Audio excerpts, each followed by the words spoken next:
자, 안녕하세요.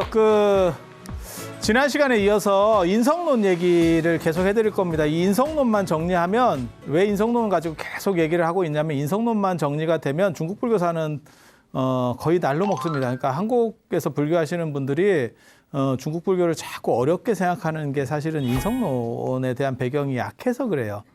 그러니까 전문적으로 공부하는 학자들도 마찬가지예요. 그래서 불교 안에서만 답을 내려고 하니까 실제로는 불교 밖의 영향이 불교 안에 작용을 한 거거든요. 중국 불교가 뭐냐면 정확하게 말하면 천태화엄 선이에요. 천태종. 저 천태종 아닙니다. 중국의 천태종. 고려시대까지 있었던 천태종. 천태종, 화엄종, 선종이거든요.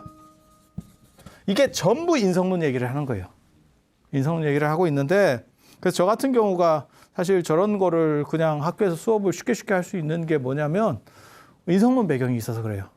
그러니까 중국 철학을 관통하는 가장 핵심 키워드가 뭐냐? 그럼 인성론이에요. 인성론. 그리고 저 인성론을 잘 알면 유교도 바로 됩니다. 유교, 도교까지도 됩니다. 왜냐하면 인간이 비슷한 거 가지고 자꾸 카드 돌려막기 하고 있는 거예요. 그래서 조금 더 정밀하냐 아니냐, 그 다음에 이렇게 보느냐 저렇게 보느냐의 차이인 거지, 실제로는 이게 뻔한 견적 나오는 거고 어려운 건 사실은 요만큼도 없습니다. 그거 왜냐하면 이게 2500년 전 사람들의 생각이에요. 대단해봐야 뭐가 대단하겠어.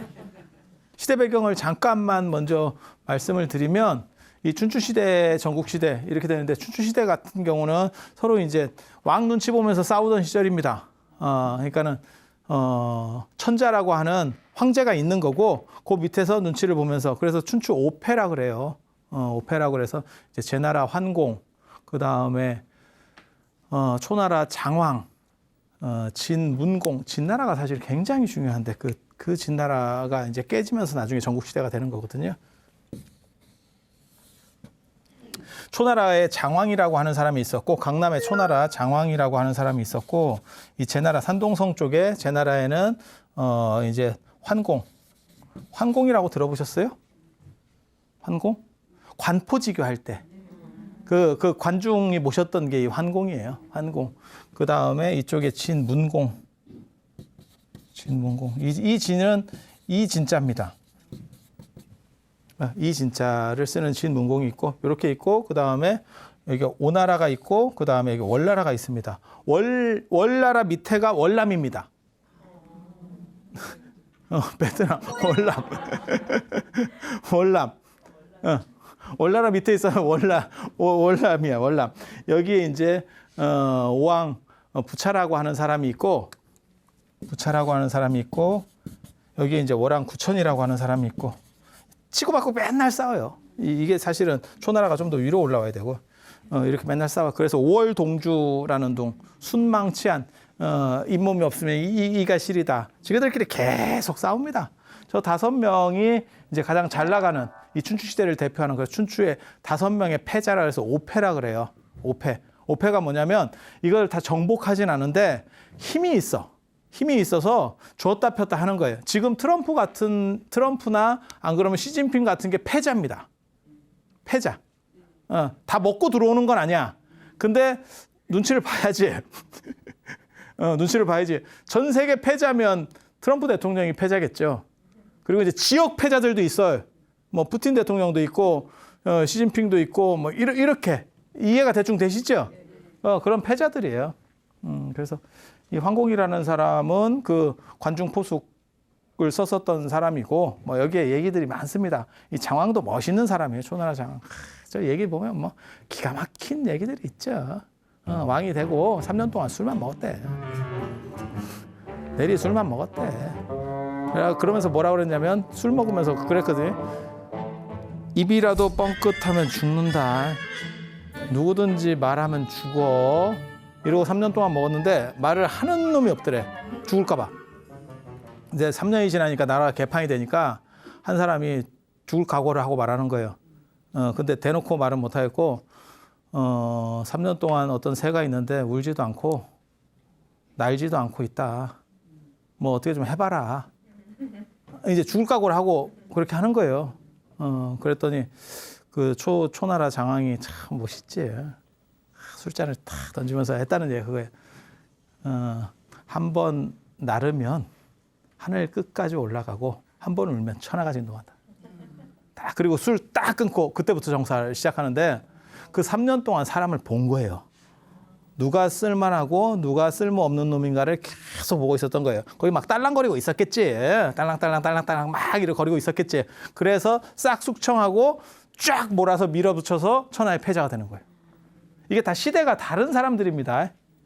예, 이 부차, 구천 이런 사람들이 뭐 하는 사람이 이게 손무, 오자서, 손자병법 요 밑에 부리면서 쓰는 사람이고 요 구천이 와신상담할 때 쓸개 빨아먹으면서 이 구천 진짜 대단한 사람입니다. 난 저런 사람 처음 봤다니까. 예. 부차가 초나라를 나중에 치고 들어가니까 이 구천이 여기를 공격하거든요. 이 뒤치기. 집 비었을 때 빈집 털기로 들어간다고요. 그래서 부차가 결국 나중에 상처 입고 그게 발가락에 상처 입고 골마서 죽어요. 사람이. 그러면서 자기 아들한테 아들이 함녀요. 함녀. 함녀. 들어봤을 거예요. 오왕 함녀. 이 아들한테 뭐라 그러냐면 나를 죽인 건 구천이니까 구천을 네가 꼭 복수를 해라. 라고 해서 저 함녀가 또 오자서하고 손무 이런 사람들 이렇게 잘 써가지고 이깁니다. 그래서 구천이 제표요. 제표. 그래서 그걸 이제 죽여야 됩니다. 이러니까 이 구천이 또 잘 켜요. 잘 켜. 그러니까 너무 기니까 아버지 원수인데도 불구하고 살려줍니다.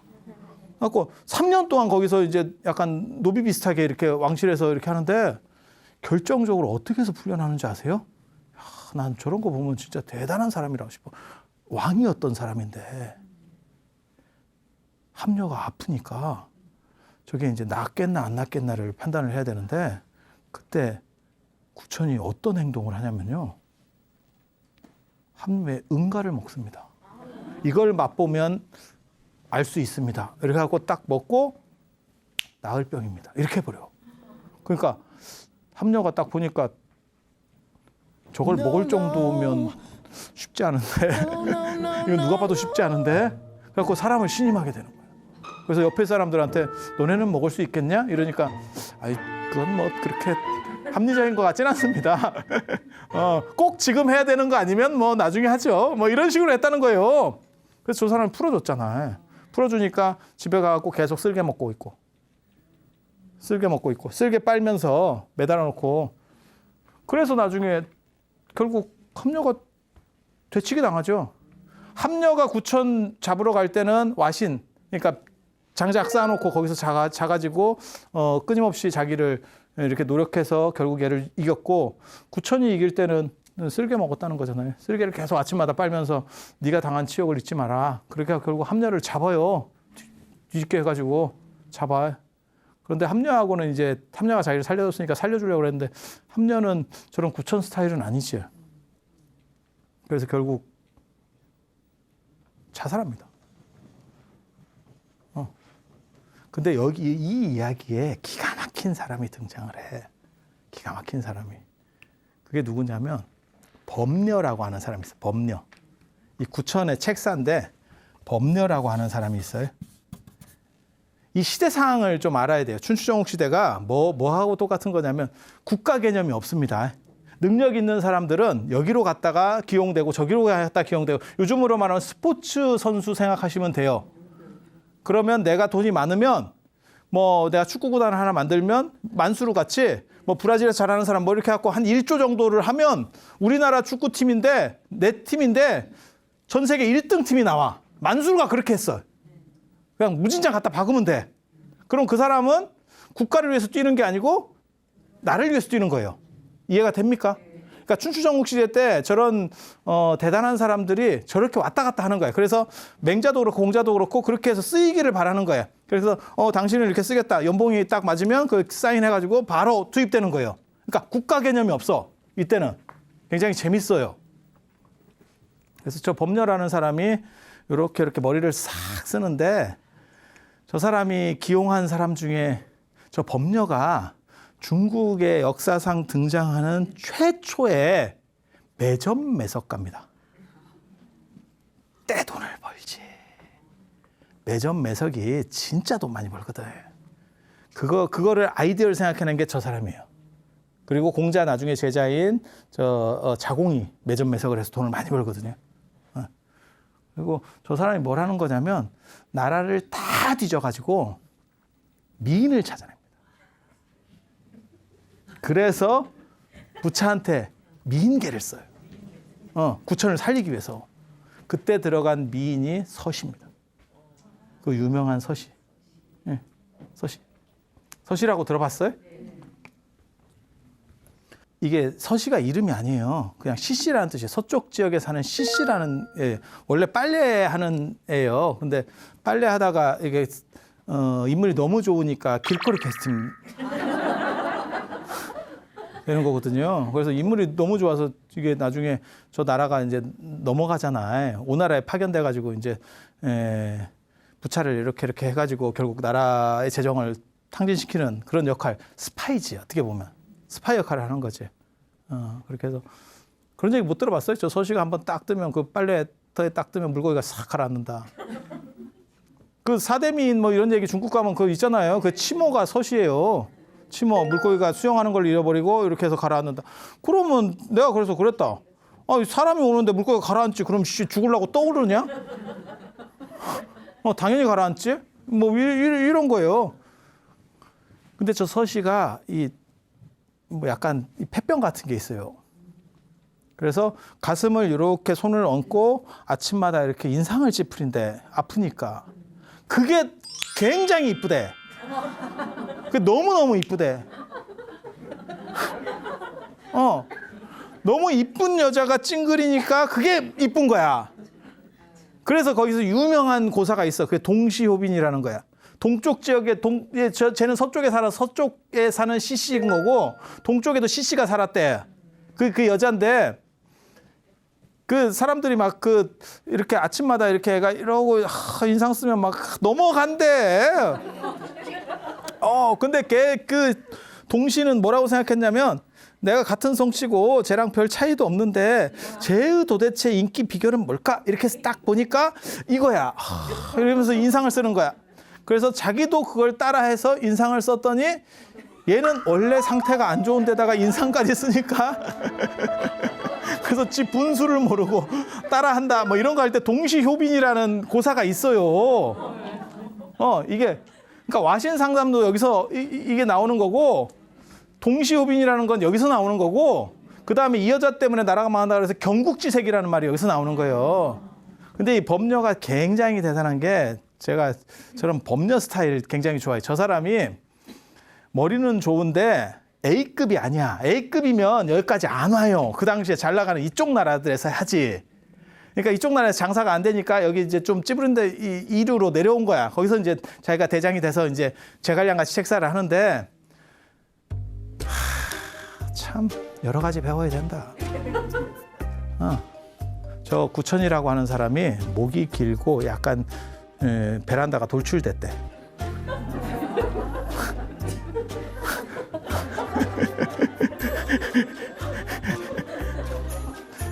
이게 길고 이게 돌출되면 어떻게 되는지 아세요? 약간 타족과 이해가 되죠? 이런 스타일은 고통은 함께 할 수 있어도 즐거움은 같이 누릴 수가 없대. 의심이 많은 스타일이라는 거예요. 그러니까 힘들 때는 같이 딱 할 수 있는데 안 된다는 거야. 그래서 구천이 함녀를 죽이고 오나라를 딱 이렇게 제끼고 난 뒤에는 법녀는 자기가 매점매석으로 떼돈 번 걸 가지고 바로 빠지는데 사표 내는 거예요.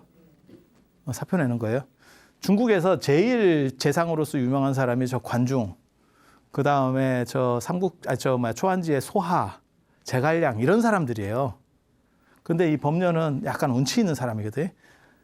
이제 다 많이 먹었으니까 나는 빠진다. 바로 사직서 내고 그 다음에 어떻게 가냐면 서시랑 같이 갔다는 거야. 멋있지. 참 저 낭만적인 행동을 하는. 그러니까 별 사람이 다 있어요. 저 당시에 이걸 보면 진짜 별 놈이 다 있어. 그리고 이 사람들 말고 여기 진나라, 진목공도 들어가기도 하고 여러 사람이 더 들어가요. 다 더 들어가. 그래서 이런 패자들이 활동하던, 그러니까 대장들이 하나씩 나올 때는 이거는 춘추시대라고 하는 거고, 전국시대는 전국칠흥이라고, 이 진나라가 너무 잘 나가니까 진나라가 나중에 쪼개져요. 한위조로 쪼개져. 그래서 이게 이 밑에가 한나라, 여기가 위나라, 위쪽이 조나라. 그래서 여기는 연나라가 있고 제나라가 있고 그다음에 초나라가 있고 오나라, 월나라, 그다음에 이쪽에 진나라, 이렇게 해서 7개 나라가 되면 그걸 이제 전국칠흥이라고 해서 이제는 7팀만 남아서 이제 박 터지는 거예요. 그 전에 짜잘한 것들은 싹 끝나고, 원래는 저 진이 최강이었기 때문에 쪼개져도 얘는 3개가 얘네들이랑 어느 정도 할만해. 그러니까 이 진이 있었으면 사실은 굉장히 중요해요. 어떻게 통일됐을 수도 있는데 결국은 이 진한테 먹혔지. 서쪽 진한테 먹혔지. 그리고 이 진을 사람들이 좋아했기 때문에 이게 위진남북 시대 때도 이 진자를 쓰는 거예요. 이 진이라는 글자 나라는 잘 안 나옵니다. 다 이 진을 써요. 그러니까 이 진에 대한 향수가 있는 거예요. 향수가 있는 거예요. 그래서 춘추전국 시대가 이렇게 되는 거고, 이런 혼란 상황에서 각 나라는 능력 있는 사람들을 끄집어 당기려고 계속 당기는 거예요. 그 사람들이 몇 명이 들어오느냐에 따라서 국가적인 위치가 달라져요. 어차피 임금이 머리 좋은 건 아니거든. 임금은 사람을 쓰는 사람이지. 임금은 혈통으로 되는 거니까. 거기서 나오는 사람들이 제자백가라고 하는 거예요. 그래서 제자백가들이 백가 쟁명, 이름을 서로 다투는 거예요. 말은 백가인데 실제로는 그게 구가 십가거든요.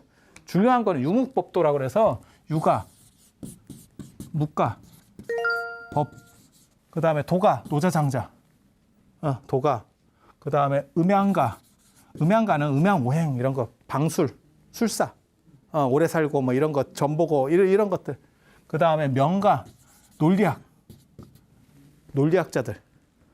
논리가 왜 필요하냐 이러는데, 그 당시에는 이게 외교 같은 것도 막 해야 되고 서로 치열하게 싸우니까 전쟁도 하지만 이게 외교전도 한다고요. 그때 이제 논리적으로 거기서 이제 공손용 뭐 이런 사람들이 있어요. 유명한 사람들.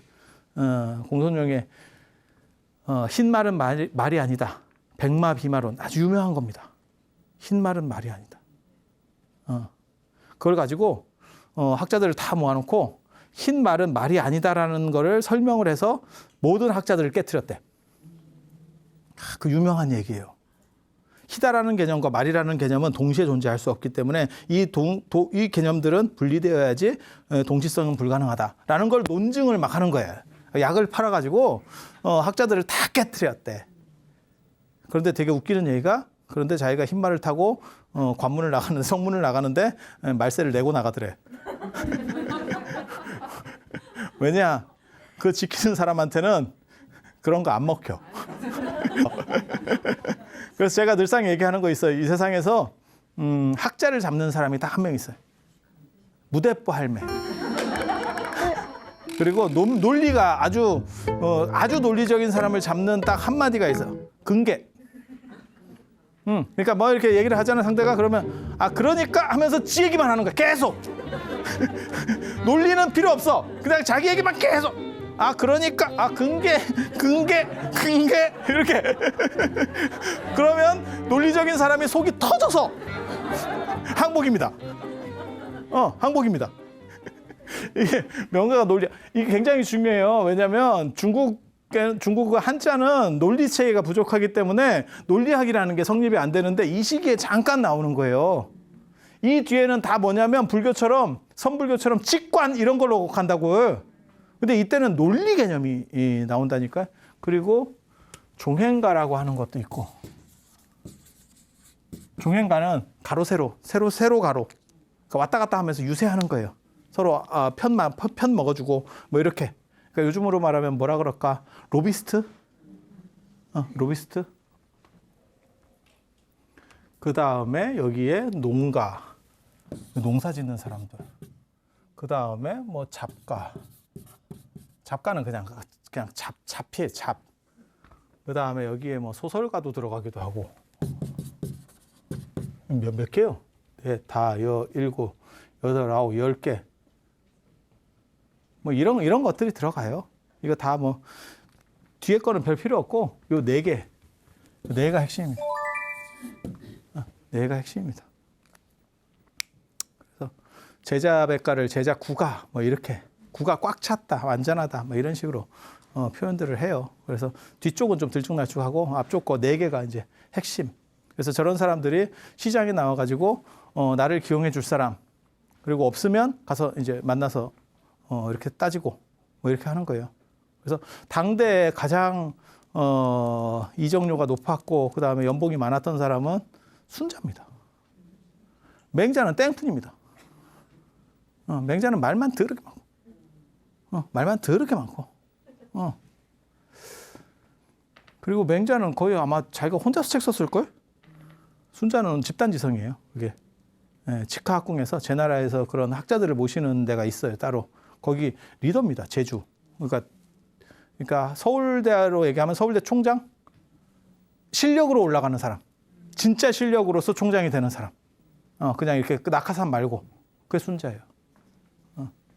그래서 이런 사람들이, 이런 제자백가들이 많이 움직일 때 이 성론, 이 인성론이라고 하는 것들이 논의가 많이 돼요. 지난 시간에 그런 얘기 했잖아요. 천과 성의 관계. 천명지의 성이다. 그리고 천이라는 것이 주가가 하락하면 성이 주가가 올라간다.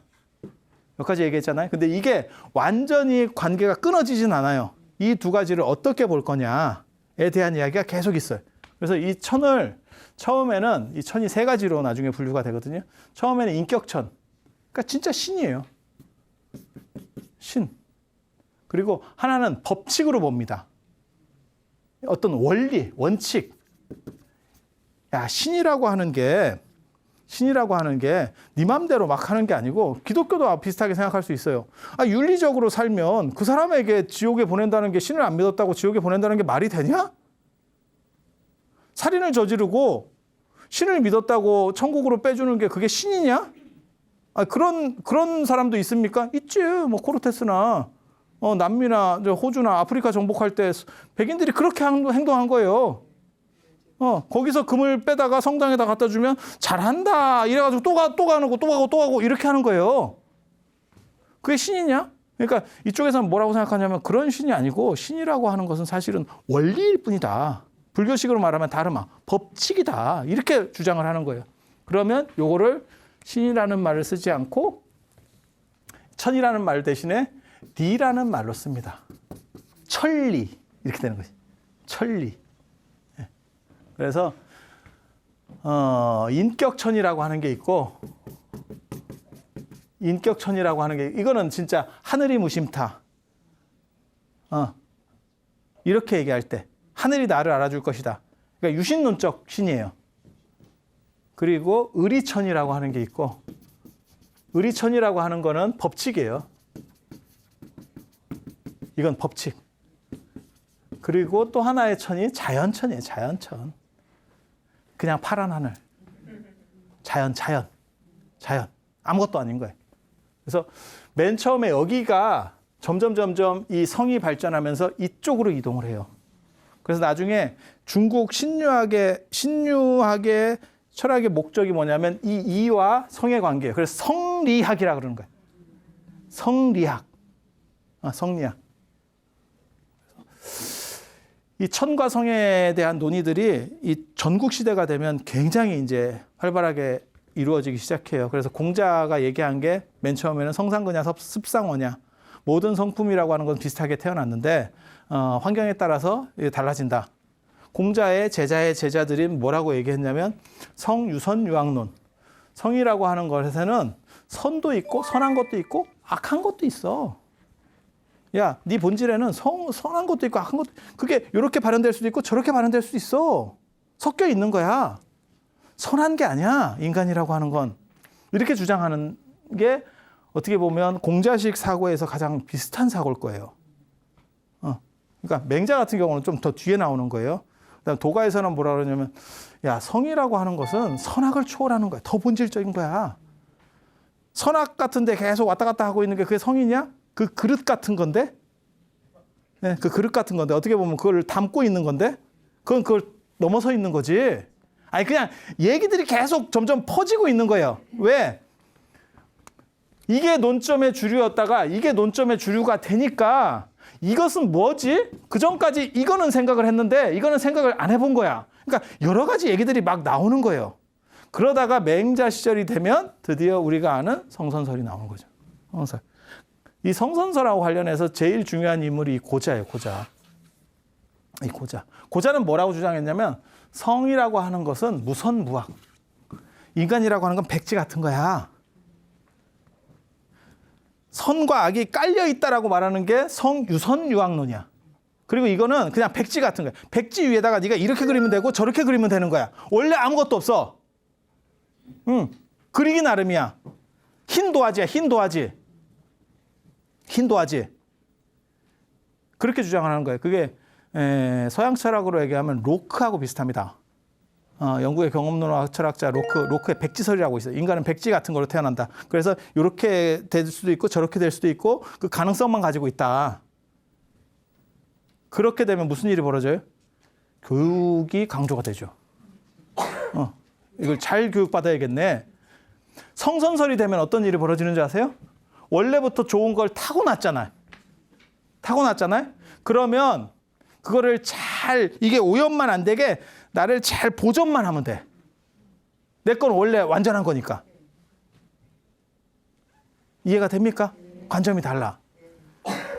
그래서 이 사람하고는 싸움이 붙었습니다. 대박이 붙었습니다.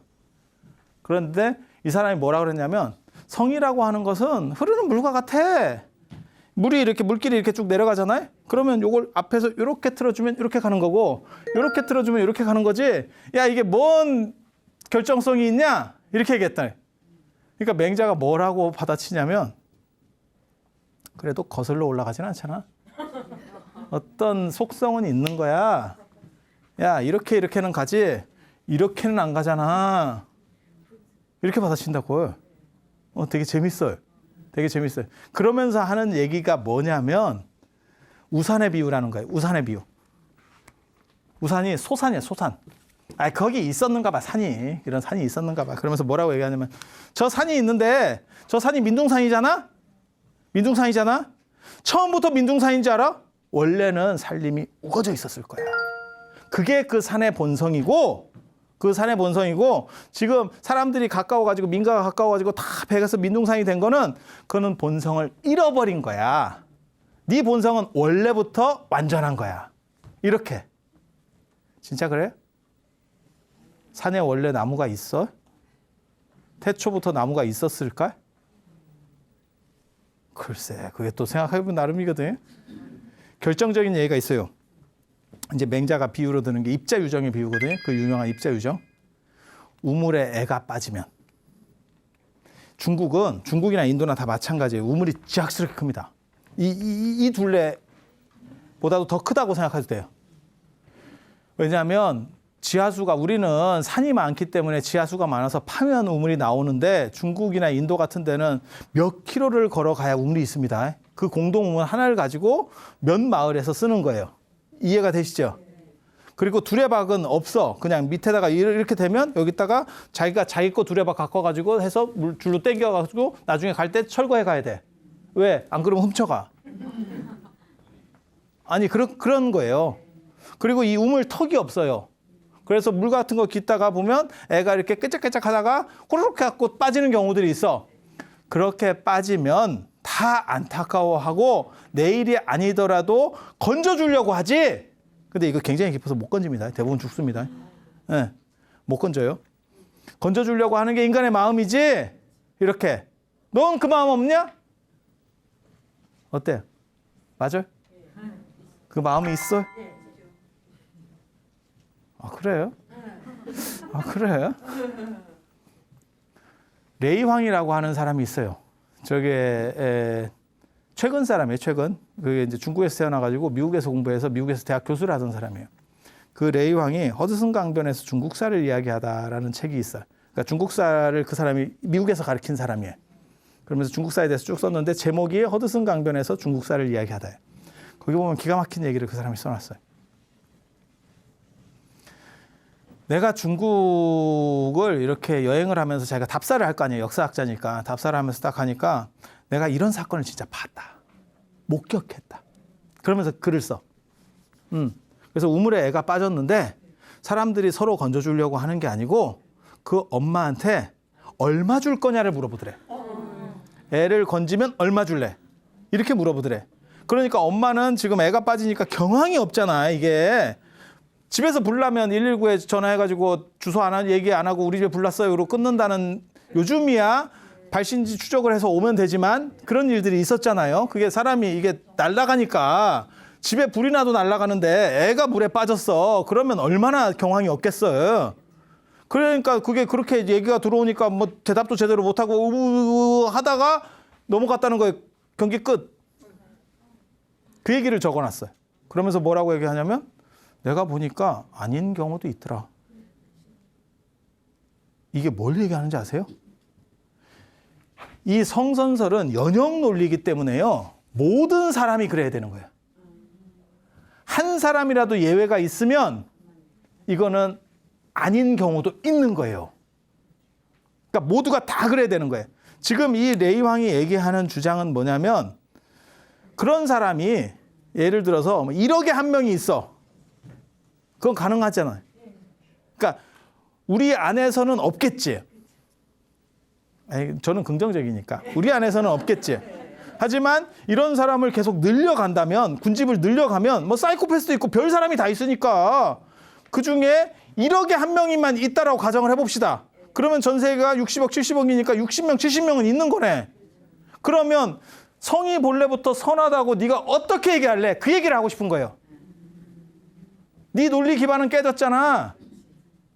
기독교도 저런 비슷한 논리의 문제를 안고 있거든요. 신이 인간을 다 만들었으면 신이 결정을 다 했어야 되는데 어떤 사람은 성이 결정돼서 나와. 우리 같은 사람은 다 성이 결정돼서 나온 거예요. 근데 어떤 사람은 성이 문제가 있어서 나와. 그래서 가지고 있는 거는 남자인데 내면은 여자야. 아니면 바뀌어 있는 경우도 있어. 더 웃기는 건 성이 크면서 바뀌는 경우도 있어. 크면서 내면이 바뀐다니까? 그렇게 되는 경우도 있으니까 어렸을 때까지만 해도 남자였고 원래 달고 나온 것도 남자였는데 나중에 내가 남자인가? 이렇게 점점 바뀌다가 나는 여자였네. 매트릭스 만든 워셔스키 형제는 처음에는 형제로 시작했다가 자매로 끝났거든? 둘 다 바꿨어요. 둘 다 형제가. 그래서 자매가 됐어. 그리고 또 어떤 경우도 있냐면 오전에는 남자였다가 오후에 여자도 있어. 오후에 여자도 있어. 아니 그렇게 매일같이 바뀌는 거예요. 그런 사람들 있대. 그리고 한 몸에 두 개를 갖고 있는 사람도 있어. 한 몸에 두 개를 갖고 있는 사람들도 있어. 이런 경우를 만약에 신의 실수라고 한 명만 나와도 신의 불완전성인 거예요. 그 사람이 비율이 뭐 어느 정도 높아야 되는 게 아니야. 레위 왕하고 똑같은 논리예요. 왜냐하면 연역 논리이기 때문에 그래요. 모든 인간은 죽는다라고 연역 논리를 전개했을 때 한 사람만 안 죽은 사람이 나오면 그 연역 논리가 깨져버린다니까요. 모두를 증명할 필요가 없어. 한 사람만 찾으면 되는 거야. 그러니까 레위 왕이 얘기하려고 했었던 것도 그 한 사람을 자기가 봤다는 거예요. 내가 진짜 봐니까 이런 사람들이 있었어. 그러면 너는 아닌 거 아니야? 라고 얘기하는 거예요. 그리고 신도 마찬가지인 거예요. 신이 그렇게 만들었으면 얘는 남자로 계속 살아야 되고 여자로 살아야 되는데 그럼 신이 실수한 거 아니야? 신이 실수했으면 신은 완전체가 아니잖아. 이 얘기가 되는 거예요. 그러니까 신이 절대권을 가진 중세시대 때는 그런 사람이 나오면 뻗떡 제거를 해야지. 제거시켜야지. 신의 불완전성에 대한 논의가 나오기 시작하니까.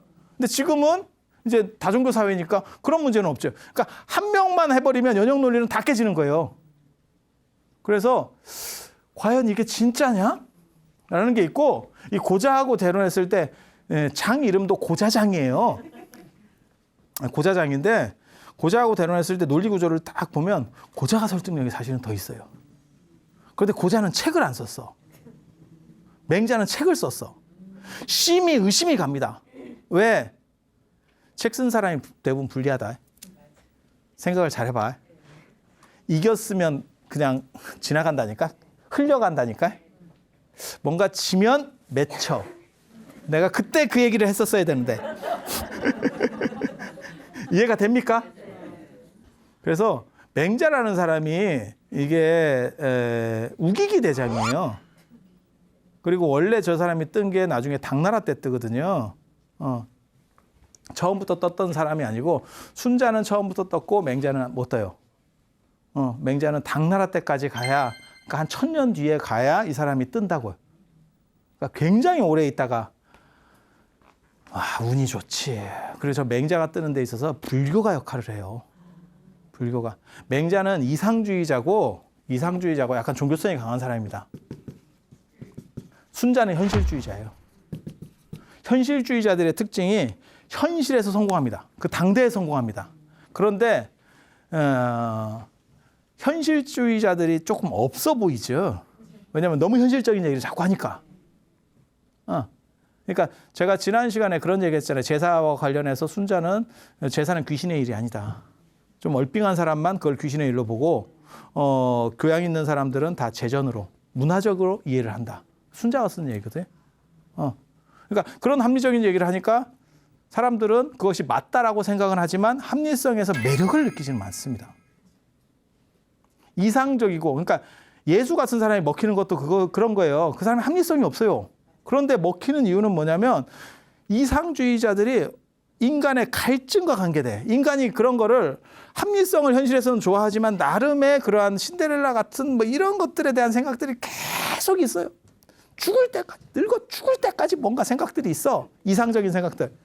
그게 국가가 힘들 때는 춘추전국 시대 같이 저렇게 막 싸우고 있을 때는 순자가 100% 먹히는 거고, 사회가 안정이 돼서 뭔가 사람이, 그러니까 여러분도 마찬가지일 거예요. 젊었을 때 막 이럴 때는 몇 푼 더 버는 게 더 좋은 거고 뭐 이렇게 생각하기 좋지만 이제 나이가 들면 이런 게 인간이 사는 건가? 조금 더 나은 거, 뭐 좋은 거, 그 다음에 이제 사후세계도 생각을 해보게 되는 거고, 그 다음에 내가 지나온 자리에 대한 것도 한 번 더 되돌아보게 되는 거, 이렇게 사람이 바뀌잖아요. 그러면 점점 이상화되는 거예요. 그래서 사람들이 무슨 얘기를 하냐면 나이를 먹으면 종교적으로 바뀐다 라고 얘기하는 게 사실은 이상화된다는 뜻이에요. 왜? 내가 약해지니까.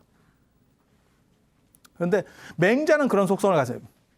그러니까 맹자하고 예수하고 비슷한 캐릭터라고 보시면 돼요. 그래서 당대에는 골로 갔다가 이렇게 골로 갔다가 나중에 떠.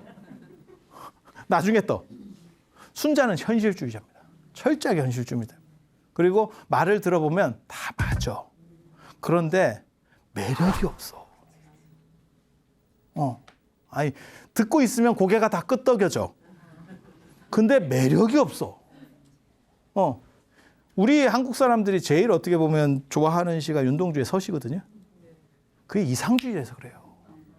하늘 우러서 한 점 부끄러움이 없기를. 그런 놈이 어딨냐. 하지만 그런 사람을 그리워하지. 그렇지 않아요? 아니, 그런 거잖아요. 그래서 그런 갈증들을 가지고 있는 게 사실은 맹자예요. 그래서 맹자는 다시 뜨는 거고, 현실에서는 맹자는 약간 실패한 인물이에요. 그리고 오늘로 해서 인성론이 안 끝납니다. 순자가 나오고 맹자의 성선설이라는 게 뭔지 이제 정확하게 그려보면 답이 나옵니다. 어디까지 답이 나오냐면 나중에 화엄하고 그 다음에 이 선하고 직접적으로 연결이 돼요. 선불교하고 직접적으로 연결이 돼요. 그래서 불교 시대가 됐을 때 가장 수혜주로다가 떡상하는 게 맹자예요. 태마주예요. 태마주. 당나라에서 중국 불교가 발전하니까 태마주로서 맹자가 떠. 그전에는 맹자를 성인이라고 안 해. 그전에는 맹자를 너도 선생이냐? 라고 씹었던 사람이 있어. 저건 야바웃꾼이지 선생이 아니야. 너도 선생이야? 라고 씹었던 사람이 순자야. 순자가 그렇게 씹었어. 책에 B12자 편에. 순자의 B12자 편에 12명은 저건 야바우다 라고 씹었어. 그런데 맹자가 떡상을 했어. 어떤 일이 벌어졌을 것 같아요? 순자가 골로 가. 이 두 사람은 그래프가 이렇게 되는 거예요. 한 사람이 뜨면 한 사람이 가는, 빛과 어둠이 교차하는, 참 어쩔 수 없는. 순자가 그렇게까지만 안 씹었어도 그때 그거는 거기서 개만 뺐어도 안타깝지. 그래서 우리가 얻을 수 있는 교훈은 뭐냐? 아무리 죽은 것 같아도 너무 극단적으로 씹지는 말자. 인간관계를 너무 극단으로 지우시면 안 되겠다. 이런 걸 교훈으로 얻을 수 있어요. 오늘 이 정도 말씀을 드리고 다음 시간에 맹자와 순자, 저 사람들은 도대체 무슨 얘기를 하려고 했는가, 그리고 그것이 인간의 본질과 어떻게 직결되는가, 그리고 이 부분을 이해해야만 결국 화엄과 선이라는 중국 불교의 최대 꽃들을 이해할 수 있어요. 그래서 장황하게 계속 이걸 약을 파는 거고, 약을 팔다 보니까 여러분들이 좀 잡으러 하는 것 같으니까 또 거기서 또 다른 약을 팔고. 그래서 오늘은 이상 마치고 다음 시간에 성선설, 성악설, 그리고 저 성악설이나 이런 것들은 여러분이 생각하는 거하고 또 완전히 달라요. 완전히 달라. 그래서 그런 이야기들을 해드리도록 하겠습니다. 자, 들어주셔서 감사합니다.